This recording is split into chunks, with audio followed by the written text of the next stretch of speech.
Hi, I'm Elizabeth. And I'm Cindy. And we're here with another feeding frenzy for the 4 Spiritual Laws of Prosperity by Edwene Gaines. And she's giving us a guide to simple abundance. I remembered all that. No, a simple guide to unlimited abundance. Oh, see? I was getting all cocky there. Thought I remembered it. Darn. You're fixing to toot your own sorry. horn. A simple guide to unlimited abundance. Right. And we are on chapter 2. Chapter 2. What is tithing? What is tithing? Tithing is giving a tenth of everything you make or earn, all your income. Mm-hmm. And I believe it's off the top. It's off your gross. It's giving it back to the place where you were spiritually fed. So, What does it mean to be spiritually fed to you? To me, it's when someone reminds me of who I am. And what does that mean? Truly am. Who you are. Reminds me that I am good, perfect, a child of God, you know. It reminds me of my true nature and not putting me down or talking about my sinful side or whatever. Anyway, it's remembering who I truly am and without the mask, without my authentic self. So it's people who inspire me or pick me up when I'm feeling yucky, or, you know, people who say something that, you know, it could be a book I read, it could be a piece of music, it could be a church, it could be an organization that, you know, shows me something new about myself. It could be a seminar, it could be any number of people, places, or things, you know, that remind me of my true self. So we've tithed to many different people. We have. And many different places. And, you know, used to, when I first started, I started tithing to a church because that's where I was getting my spiritual food. That's been many years ago now. But when my oldest child was born, I had gotten out of church. You know, the first day we did this, I think we talked about our past and how, excuse me, in my past, I was raised to go to church every time the doors were open, pretty much. And when I got to college, I got out of that and still believed in God and still knew that there was a God, but didn't go to church and didn't pursue that, so to speak. But then when my first child was born, I decided that I wanted to figure this out. I wanted to know, if there's a God, what do I need to teach him? So I started going back to church then, and he was sick when he was born, and so I wanted to stay home with him. I had a full-time job, and it was an hour away, and I was miserable because I was having to leave him in daycare, and it just wasn't working for me. So I'd go to work crying every day, and I really, really wanted to stay home. So, but I couldn't afford to, obviously. I had to have the job. So I told my husband at the time that I wanted to stay home with him, and he didn't want me to because I was making more money than he was at the time.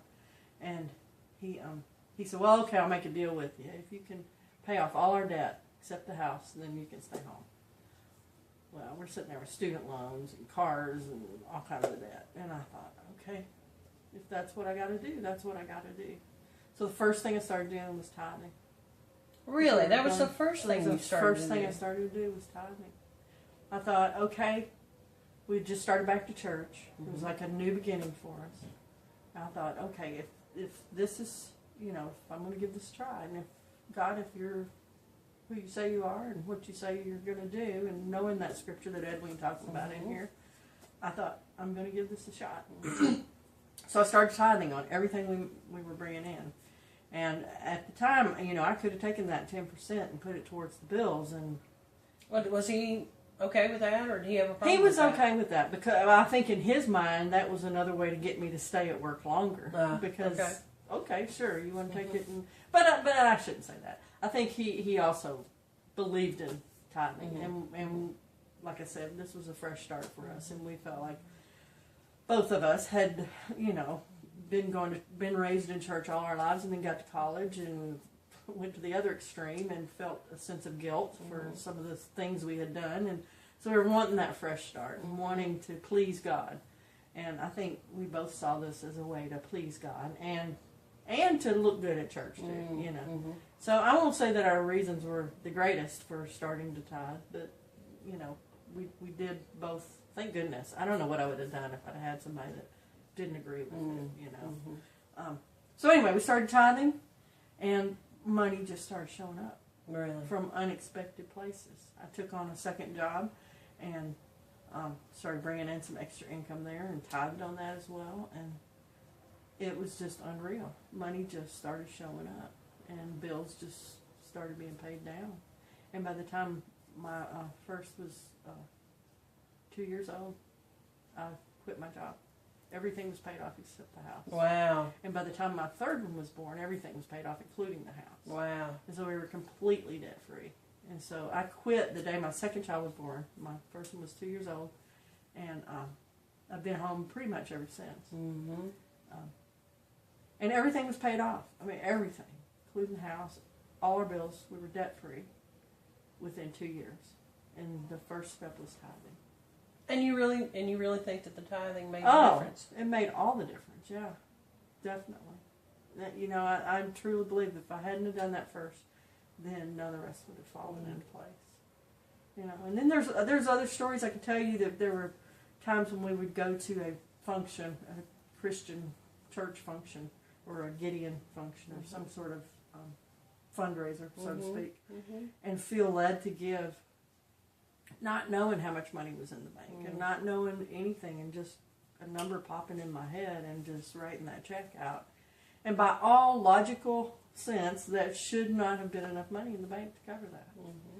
And somehow it just shows up. Really? You know, you just get, we got checks from insurance companies that we had no reason to get, you know, just things just show up. Or a bonus at work, or, you know, he would get a raise, you know, just things would just happen. And there was really no good explanation for it other than we were doing something right. And I have to believe it was the tithing, because we faithfully tithe. Has there ever been times when you've stopped tithing and noticed? Yes. At one point, we tithed faithfully for years after that. And then at one point, when our marriage started messing up a little bit, and we were not getting along too well, and then we had some problems at church. And so I got upset with the people at church, and so we quit, because we didn't want to give our money there anymore, because we didn't like the way they were spending it. And up until that time, our tithing had been to a church. Now, I don't necessarily agree with that completely now. I think we should be more deliberate based on who's actually feeding you. Sometimes it's church, and sometimes it's not. But anyway, at that point in my life, it was always to church. And when we got into the disagreement about how they were spending the money, and with some of the leadership there, we quit. And I don't think it was because we quit tithing to the church. It's because we quit tithing, period. And all of a sudden, we started getting in more debt, and the money just seemed to stop. Really? He's seemed like he wasn't making as much at work, and it's just more bills came up, and the kids needed more things, and it was just, I had more of a sense of lack, I think, too. Yeah. Because I don't know why, it just happened that way. Just happened that way. And it just seemed like most everything in our lives was taking a downward spiral instead of an upward, as it had been for the last 10 years or so. So there was about 10 years in there that we tithed faithfully. And everything was fine financially. And then as soon as things started going downhill with our marriage and with our church and finances, it just all tanked. And it was when we quit tithing. I truly believe that.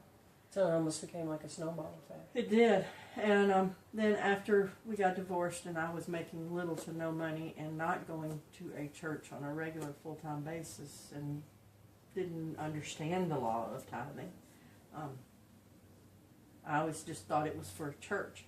You know, if you went to church, you were supposed to give to church. So I thought that was what tithing meant. I didn't realize that even if I'm not going to church, it means that I need to I'm still getting spiritually fed from somewhere. We all are, from somewhere. If we're not, then we're dying instead of growing. So I didn't realize I was supposed to keep tithing, and so I got out of the habit. And oh my gosh, money was tight. And then when I started studying Edwene again and realized, oh, that's why things were going so good. I don't think I put the two together that it was the tithing. Really? Until I started studying Edwene, I thought, wow, the best financially, the best years of my life, I was tithing completely. And then when things got tough, I wasn't, you know. So that's when I realized, oh my goodness, it was because I was tithing that this worked so well. So you did basically like she did. You did a trial and error. Kind of thing, you know, you tried it out. Yeah. Oh yeah. And I could tell a big difference. And when I looked back, I could see when I was tithing and when I wasn't. But it's also important to note that it wasn't just tithing I was doing. When I decided I wanted to stay home, I came up with a plan. I set some real goals and a real purpose. And I knew my purpose at that point in my life was to stay home with that child. I knew that. I knew that somewhere when my husband asked me, why do you want to stay home? It was like, something bigger than me is at work here. That was not like me. Yeah. I mean, I loved my job. I loved what I did, and I had just started my career. And quitting work was the last thing I ever thought I would do. So I knew that was a God thing. That wasn't me talking. Yeah. That was something I was supposed to do. I was supposed to stay home with that child, and eventually the children, all of them. So you know, I was on purpose. I was setting goals, and I did the vision board and the whole bit. Even though I'd never heard of a vision board, but I had it laid out. I wrote down exactly what I wanted and when I wanted it, and I found that not long ago, and every bit of that came true. And I have every bit of that now. You know, so I didn't know what I was doing then, but every bit of it. When I read this book, I was like, oh my gosh, I did everything in here, and it just works. I don't know how, but it does. So out of the four, what do you think for you? Which is the most important law? I think they all are important, and I think they all fit together. Now, we have started tithing since then, or I've started tithing again after following her, and things haven't fallen into place as well. But I didn't do the other three. And now I'm beginning to see the importance of the other three. Well, I take that back. I did the forgiveness work. I've always been pretty good at that. And I'm okay with setting the goals, but not faithfully, not like I did then. And I'm sort of on purpose, but I never took any of them as seriously as I did then. And it was like everything fell in place behind me. So I think it takes all of them. I don't think you can do just one. And I think it takes serious attempt at all of them. Not just a half, not just, time to make my goals. It took a passion. I wanted to be home. More than anything else in the world, I wanted to be home. And that was like my personal You were going to get there come hell or high water. Challenge. I was going to figure that out or die trying one, you know. And I hate that saying, but that was the truth back then. I was so in love with that baby and so determined to be home with him because nobody else could do it like Mama could, you know. And he was so sick, and it was killing me to have to go to work and not be home with him. So I don't think you can say it's just one, but tithing was my first step. And it got me in the right momentum. And then once I saw that began to work, then I jumped in and did the others without knowing that's what I was doing. So it changed my life, literally. And figuratively, too. I mean, tithing was huge. And still is. It is. Thanks for sharing that today. I know it's going to be inspirational. Hope so. To somebody else. Hope so. It sure made a big difference in my life. And still does. I still remember that. So do you still tithe? How determined. Yes. Faithfully. Especially since I started studying Edwene stuff again. Or not again, but when I started studying. I got back into it. Because that's when I put the two together. I was like, oh, that's why that happened. Oh, well, I want to do that again. You know? So, that's fine. And I always will. It's good stuff. I'm a believer. It is good stuff. Shereen.